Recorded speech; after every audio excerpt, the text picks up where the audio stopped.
Amados irmãos, amadas irmãs, um bom dia para todos nós, uma excelente manhã de quinta-feira, meus irmãos. É com o nosso coração extremamente feliz e em paz que estamos aqui, iniciando o momento do nosso Evangelho diário. Este momento, meus irmãos, que todos nós estamos aqui como uma grande família, com o nosso coração aberto a Jesus, para juntos acolhermos os doces ensinos da obra 50 anos depois e também os grandes esclarecimentos do Evangelho segundo o Espiritismo. Então sejam todos muito bem-vindos, meus irmãos. Vamos iniciar o nosso dia com o nosso pensamento elevado até a Deus nosso Pai. Vamos iniciar a nossa manhã com o nosso coração elevado até a Jesus, com o nosso coração aberto para o Cristo. E juntos vamos dizer a Jesus, pedindo a Ele, assim como Francisco de Assis coloca em tua oração: Senhor, fazei de mim um instrumento da vossa paz. Senhor, fazei de cada um de nós um instrumento da vossa paz. Que aonde a gente estiver hoje, por onde a gente passar, com quem quer que seja que nos encontremos, que possamos ser um instrumento da paz de Jesus. Levar amor, caridade, esperança para todos os lugares aonde adentrarmos hoje. Que o nosso coração possa ser, Senhor, um facho da tua luz a iluminar também os caminhos dos nossos irmãos. Coloquemos hoje sempre as nossas mãos, a nossa alma a serviço do Cristo, trabalhando para iluminar o nosso coração, mas também para iluminar os caminhos dos nossos irmãos. Que assim seja. Com essas palavras, meus irmãos, vamos começar o nosso Evangelho de hoje. Já estamos aqui com a nossa obra 50 anos depois, meus irmãos. Inclusive, meus irmãos, a todos que estiverem aí com a tua obra também, seja ela no livro impresso, seja digital, nós convidamos para estarem acompanhando conosco a leitura dessa obra, mergulhando nos detalhes da história. Nós estamos aqui também acompanhando todos os comentários de vocês. Olha, meus irmãos, somos uma grande família que se reúne aqui em nome de Jesus. E o Cristo com certeza nos abençoa, pois ele disse que aonde estiver 2 ou 3 ou mais reunidos em teu nome, ali ele estaria. Então com certeza Jesus está a nos abençoar nessa nova jornada. Hoje nós estamos ainda no capítulo 1, meus irmãos, desta obra, porque tem muita coisa que acontece neste capítulo 1 da primeira parte. E vamos rememorar aqui que ontem aconteceu algo que nos causou uma certa curiosidade, não é mesmo? Caius, grande amigo de Elvídio, levou até ele uma surpresa. E essa surpresa era um escravo. Um homem por volta dos seus 45 anos, que portava em teu olhar aquele orgulho ainda silencioso, mas a tua aparência destacava uma alma que teve um caminho muito difícil, muito sofrido.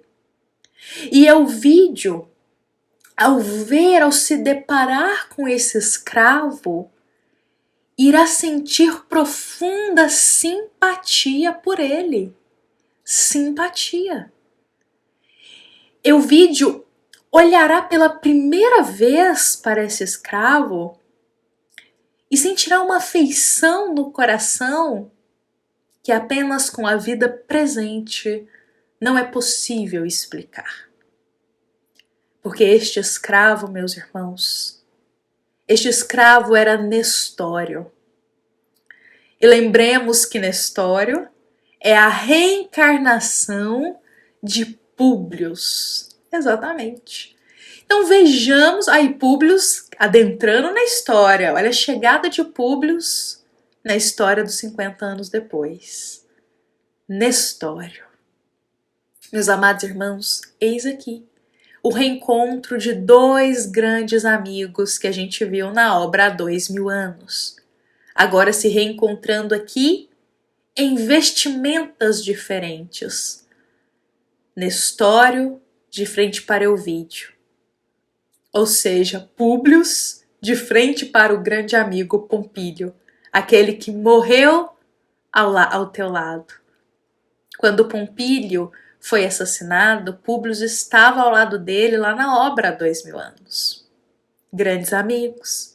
E agora eles se reencontraram aqui na vestimenta de Nestório, um escravo, e Elvídio, um homem de poder.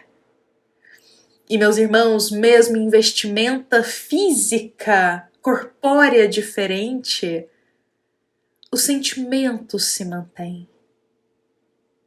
Elvídio sente aquela simpatia que vem da vida anterior deles. E meus amados irmãos, assim também eu sempre digo, é com todos nós.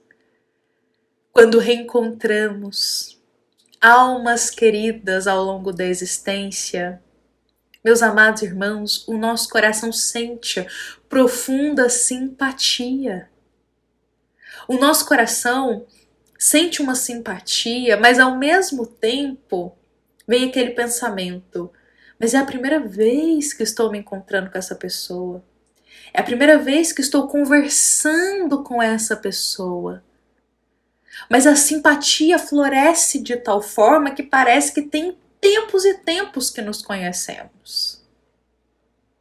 Mas é verdade. A própria passagem do Evangelho segundo o Espiritismo, e particularmente eu gosto muito dessa passagem, meus irmãos, a do capítulo 14, item 9, que vem nos falar sobre parentesco corporal e parentesco espiritual.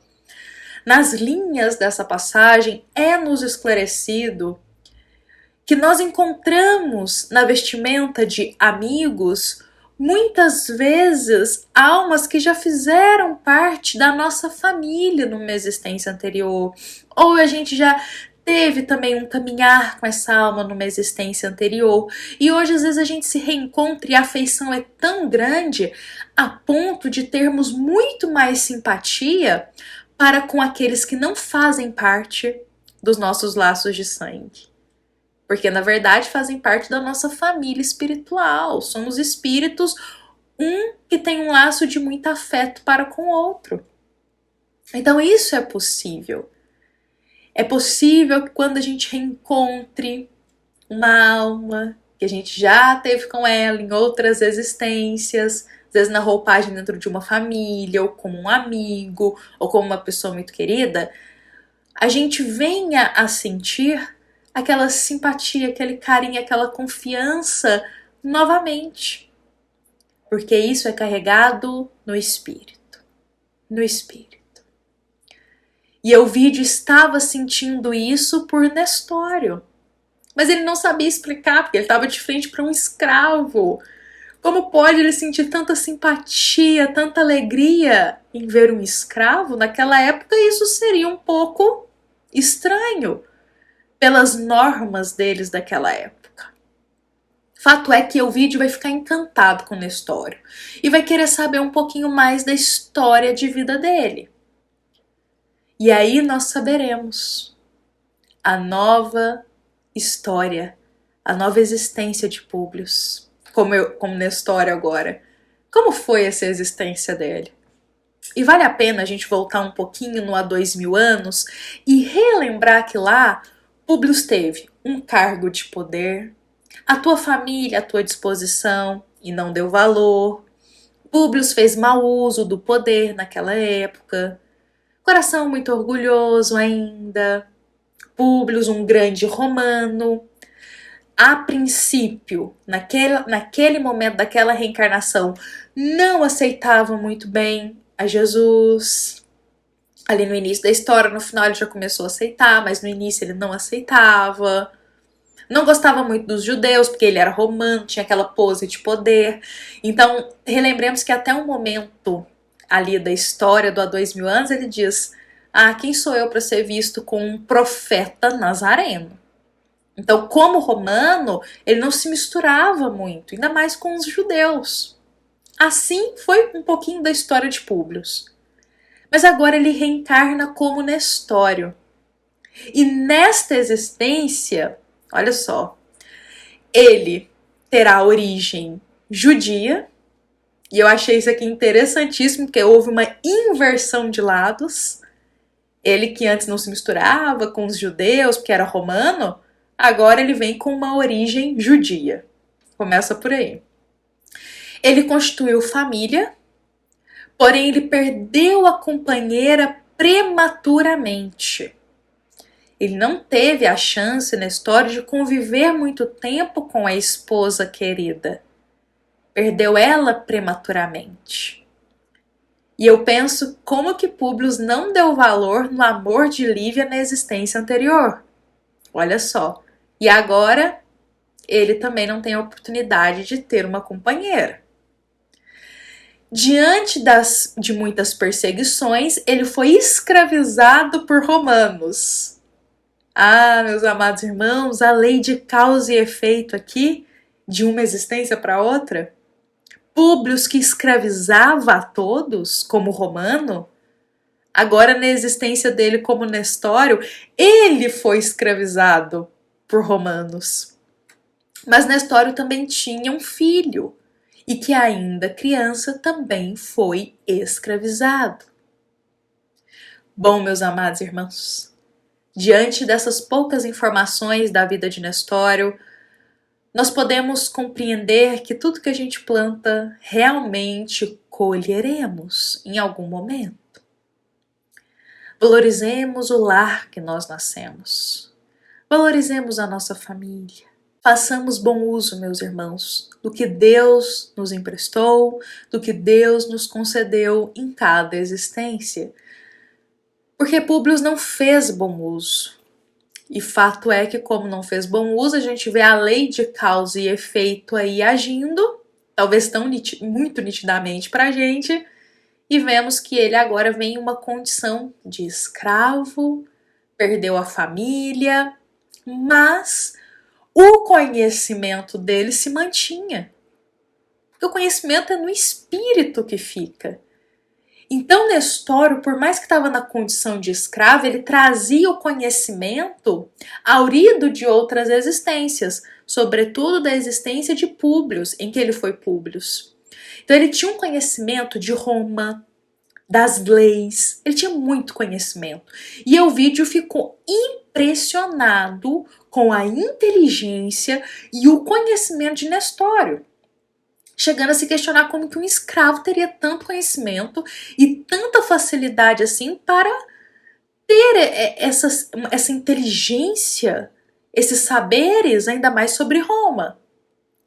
Fato é que aqui na história mal sabia Ovídio que Nestório na existência passada foi Públio, grande romano, então o conhecimento vem desde outra existência. Bom, meus amados irmãos, neste momento da história, adentra ali naquela sala 3 novos personagens para todos nós. Personagens muito importantes para a história. Teremos ali uma mulher chamada Alba e 2 jovens irmãs, Euvídia e Célia. Alba, meus irmãos, era casada com Euvídio. E eles juntos tinham 2 filhas, Euvídia e Célia. Mas as duas tinham personalidades muito diferentes, muito. Eram irmãs, foram criadas da mesma forma, mas a personalidade extremamente oposta. Euvídia já tinha um gênio um pouco difícil de lidar. enquanto Célia irá se mostrar um coração mais simples, coração mais humilde. Agora a gente vai pensar em algo. Lembremos que lá no prefácio, Emmanuel vai nos dizer que essa obra, 50 anos depois, é uma obra para contar a história de Célia. Então olha Célia aparecendo aqui na história. Irmã de Ovídia, filha também de Ovídio. E quando as três adentram ali na sala, muito graciosas elas, Ovídio irá comunicar a surpresa que eles tiveram, o escravo que eles foram presenteados, e ali estava o escravo Nestório. Fato é que Ovídio ele já estava em busca de alguém para trabalhar a educação das filhas, para auxiliar a desenvolver o conhecimento, a educação, então precisava de uma pessoa inteligente, e Nestório estava já demonstrando essas qualidades.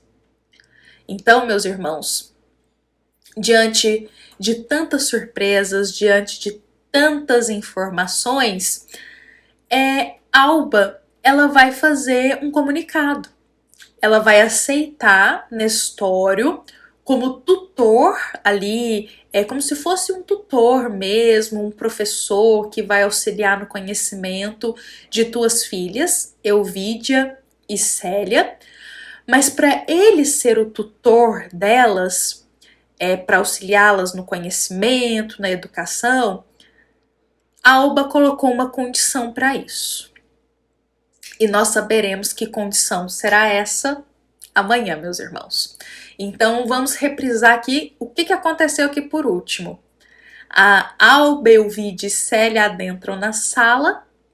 Euvídio apresenta na história ali para elas o escravo e sugere a ideia dele ser então o professor, digamos assim, quem vai auxiliá-las no conhecimento, na educação, um tutor ali para elas. E a Alba vai aceitar, mas tem uma condição para ele fazer parte ali da educação das filhas. Uma condição.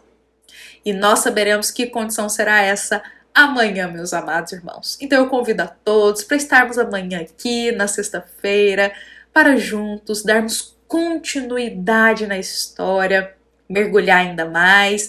Lembremos que estamos aqui agora no início ainda. A gente está conhecendo os personagens, sabendo um pouquinho da história deles, mas já já a gente começa a entrar ali mais profundo nessa história. Bom, meus amados irmãos, hoje encerramos por aqui com o nosso coração em Jesus, lembrando que esta é uma mensagem da nossa amada Casa Espírita Luiz Gonzaga, da cidade de Luminárias, para todos nós que aqui estamos presentes. Fiquemos em paz, meus irmãos, nos encontramos aqui amanhã com a bênção de Deus. Que assim seja.